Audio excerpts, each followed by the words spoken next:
Hello everyone, welcome back to other new video. তো আজ আমি চলে এসেছি কমপ্লেক্স নাম্বার সিরিজের পার্ট 7 এর ভিডিওতে আরও দুটি কমপ্লিকেটেড ম্যাথ নিয়ে।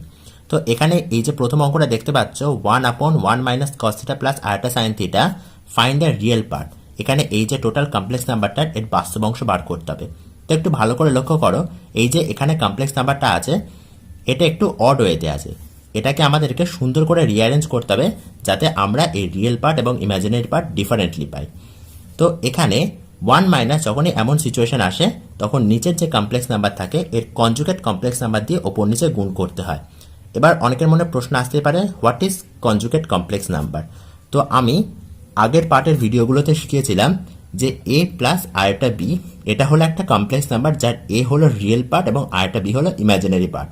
কনজুগেট কমপ্লেক্স নাম্বার বার করা খুব ইজি, শুধুমাত্র এই যে ইমাজিনারি পার্টটা আছে আরেকটা b এর চিহ্ন বদল করে দিলেই হয়ে যাবে কনজুগেট কমপ্লেক্স নাম্বার, অর্থাৎ a মাইনাস আরেকটা বিটা, আরেকটা b, সরি আরেকটা বিটা নয় আরেকটা b, এটা হলো এর কনজুগেট কমপ্লেক্স নাম্বার। ঠিক আমরা আর একটা উদাহরণ প্র্যাকটিস করি, মাইনাস a প্লাস আরেকটা b, এটা হলো একটা কমপ্লেক্স নাম্বার, এর কনজুগেট কমপ্লেক্স নাম্বার কি হবে? মাইনাস a মাইনাস আরেকটা b, এটা হলো এর কনজুগেট কমপ্লেক্স নাম্বার। আমরা শুধুমাত্র ইমাজিনারি অংশটার চিহ্নটা বদল করলাম, কিন্তু অবশ্যই কনজুগেট কমপ্লেক্স নাম্বার বার করতে গেলে একটা কথা মাথায় রাখতে হবে, রিয়েল পার্টের চিহ্ন কিন্তু বদল করলে হবে না। রিয়েল পার্টের চিহ্ন যেমন আছে তেমন রেখে দিয়ে শুধুমাত্র ইমাজিনারি পার্টের চিহ্নটা বদল করে কনজুগেট কমপ্লেক্স নাম্বার তৈরি করতে হবে। তো এখানে যেটা আছে 1 - cos থিটা প্লাস আরেকটা সাইন থিটা, এই কমপ্লেক্স নাম্বারের 1 - cos থিটা হলো রিয়েল পার্ট এবং আরেকটা সাইন থিটা হলো এর ইমাজিনারি পার্ট। তো এখানে কনজুগেট কমপ্লেক্স নাম্বার বার করতে গেলে কি করতে হবে? 1 - cos থিটা মাইনাস আরেকটা সাইন থিটা, এটা দিয়ে আমাদের ওপর নিচে গুণ করতে হবে। তো চলো অঙ্কটা শুরু করা যাক। আমরা ওপর নিচে কি করব? 1 - cos থিটা মাইনাস আরেকটা সাইন থিটা দিয়ে গুণ করব। তো 1 - cos থিটা মাইনাস আরেকটা সাইন থিটা, এটা দিয়ে আমরা ওপর নিচে গুণ করব এবং নিচে আছে 1 - cos থিটা প্লাস আরেকটা সাইন থিটা এবং সেই সঙ্গে এইটা গুণ করব 1 - cos থিটা মাইনাস আরেকটা সাইন থিটা। আগেই ছিল 1 এখানে কিছু নেই মানে 1 ইন্টু আছে 1 - cos থিটা প্লাস আরেকটা সাইন থিটা, ওপর নিচে আমরা এই কমপ্লেক্স নাম্বারের কনজুগেট কমপ্লেক্স নাম্বার অর্থাৎ 1 - cos থিটা মাইনাস আরেকটা সাইন থিটা দিয়ে ওপর নিচে গুণ করলাম। তো চলো অঙ্কটা প্রসিড করা যাক। ওপরে যেমন আছে 1 - cos থিটা, ব্র্যাকেট ফ্রি করলে হবে মাইনাস আরেকটা সাইন থিটা, এবং নিচে দেখো আমরা ক্লাস 7 একটা ফর্মুলা শিখেছিলাম a square minus B square, a plus B into a minus B. তো ওখানে দেখো এই ফর্মটাই এখানে আছে, a plus B into a minus B. তো এটাকে আমাকে a square minus B square এই ফর্মে ট্রান্সফার করতে হবে। তো হবে 1 - cos থিটার হোল স্কোয়ার মাইনাস আরেকটা সাইন থিটা এর হোল স্কোয়ার। তো 1 - cos থিটা মাইনাস আরেকটা সাইন থিটা উপরে যেমন আছে লিখে দিলাম, এবং নিচে এটা দেখো a মাইনাস বি হোল স্কোয়ারের ফর্মুলায় আমরা ফেলে দেবো। তবে 1 - 2 cos theta plus cos square theta minus আরেকটা সাইন থিটা, এটাকে ব্র্যাকেট ফ্রি করলে হবে আরেকটা স্কোয়ার সাইন স্কোয়ার থিটা। এবার একটা জিনিস দেখো, আমরা আরেকটা স্কোয়ারের মান আগেই জানি -1, তো এই আরেকটা স্কোয়ারের জায়গায় যদি আমরা -1 এই ভ্যালুটা যদি পুট করি তাহলে -1 এবং মাইনাস হয়ে যাবে প্লাস। তো এটাকে আমরা লিখতে পারি 1 - cos থিটা মাইনাস আরেকটা সাইন থিটা, ওপরে যেমন আছে লিখে দিলাম, নিচে 1 - 2 cos theta plus cos square theta minus আরেকটা স্কোয়ার সাইন স্কোয়ার থিটাকে আমরা লিখতে পারি প্লাস সাইন স্কোয়ার থিটা। এবার দেখো 1 - cos থিটা মাইনাস আরেকটা সাইন থিটা 1 - 2 cos থিটা। এখানে দেখো 1 - 2 cos থিটার পরে আছে cos square theta plus sine square theta. আমরা ক্লাস 10-এ ত্রিকোণমিতিক ফর্মুলা শিখেছিলাম sine square theta plus cos square theta is equal to 1। তো cos square theta plus sine square theta এই জায়গায় আমরা এই 1 ভ্যালুটা পুট করব। তো 1 - cos থিটা মাইনাস আরেকটা সাইন থিটা, এবং নিচে 1 যোগ হলে হয়ে যায় 2 - 2 cos থিটা। এবার এটা হলো একটা কমপ্লেক্স নাম্বার, যার উপরেও একটা কমপ্লেক্স নাম্বার আছে, নিচেও একটা কমপ্লেক্স নাম্বার আছে। এই কমপ্লেক্স নাম্বারটাকে এবার আমরা একটু সেপারেট করব। সেপারেট করব in the sense 1 minus cos theta 2 minus 2 cos theta minus iota into sine theta 2 minus 2 cos theta. এই সেপারেশনটা তোমরা একটু ভালো করে অবজার্ভ করো, তোমরা ইজিলি বুঝতে পারবে। 1 মাইনাস কস থিটা, উপরে দেখো একটা কমপ্লেক্স নাম্বার আছে 1 minus cos theta minus iota sine theta. এই কমপ্লেক্স নাম্বারের 1 মাইনাস কস থিটা এটা হলো রিয়েল পার্ট এবং মাইনাস আয়োটা সাইন থিটা এটা হলো এর ইমাজিনারি পার্ট। তাহলে আমরা সবসময় কি করি, বাস্তব অংশের সঙ্গে বাস্তব অংশটা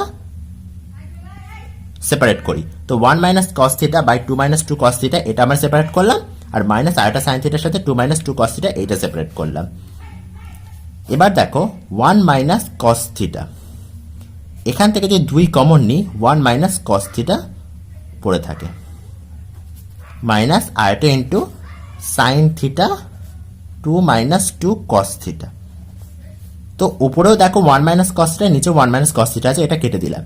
কেটে দিলে বাস্তব অংশ পড়ে থাকে 1/2 minus iota into sine theta by 2 minus 2 common নিলে 1 মাইনাস কস থিটা। তো এখানে এটা দেখো, এটা একটা কমপ্লেক্স নাম্বার হয়ে গেল, যার এইটুকানি অংশ হাফ এটা হলো রিয়েল পার্ট এবং বাকি আয়োটা ইন্টু এই টোটাল অংশটা হলো imaginary part.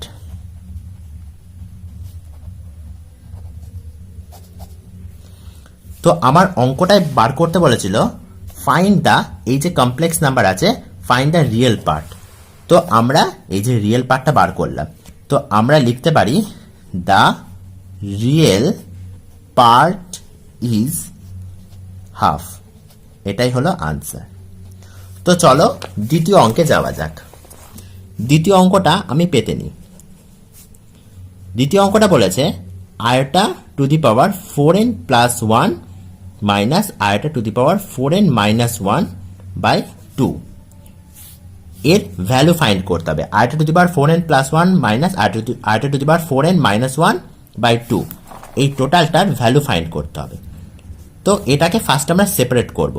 Iota to the power 4n into iota, আমরা সূচকের ফর্মুলা ওয়াইজ লিখতে পারি minus iota to the power 4n into iota to the power minus 1 by 2। এবার দেখো iota to the power 4n into iota minus iota to the power 4n, আয়োটার power minus 1 এটা নিচে চলে গেলে হয়ে যাবে আয়োটা বাই 2। এবার iota to the power 4n কে আমরা লিখতে পারি iota to the power 4 whole n into iota. যার ক্লাস 7 এর সূচকের বেস ক্লিয়ার থাকবে সেটাকে খুব ইজিলি কাউন্ট করতে পারবে, তা না হলে আমি নেক্সট পার্টের ভিডিওতে এগুলো খুব ভালো করে বুঝিয়ে দেবো।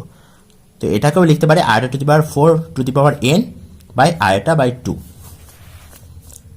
এবার আমরা কমপ্লেক্স নাম্বারের ফর্মুলা জেনেছিলাম আয়োটা স্কোয়ারের ভ্যালু মাইনাস 1, তো আয়োটা টু দি পাওয়ার 4 এর ভ্যালু হবে অনলি 1। তো আয়োটা টু দি পাওয়ার 4 এর জায়গায় আমরা 1 বসিয়ে দেবো, 1 to the power n into iota minus 1 to the power n into iota by 2।